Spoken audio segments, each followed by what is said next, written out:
So, ganito lang ako magawa ng tacos, guys. Ito yung garlic. Nilagyan ko siya ng oil. So, ngayon, lalagay na natin ang blend na tomato. Ito yung kamatis natin blend.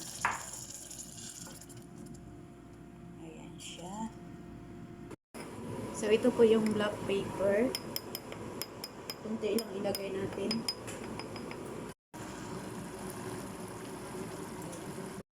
Tapos, lalagyan na natin siya ng tomato paste. Ayan yung tomato paste, guys. So, lagyan natin.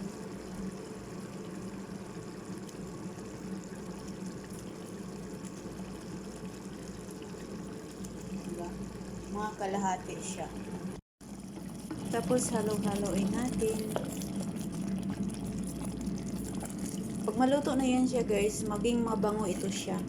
Mabango siya at saka maging sticky rin, no?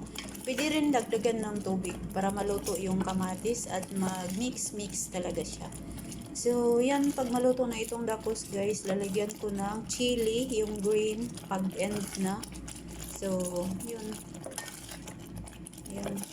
Mga 30 minutes siya maluto.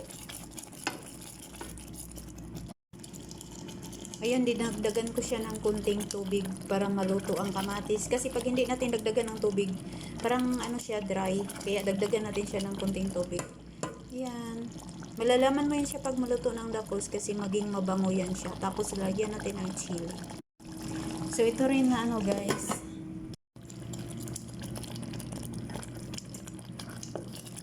So, ngayon, luto na yan siya. Lalagyan natin siya ng chili. Yan na siya, guys. Luto na. Enough ko na yung kanyang apoy. So, dami pa tayong gawain, guys. Ayan.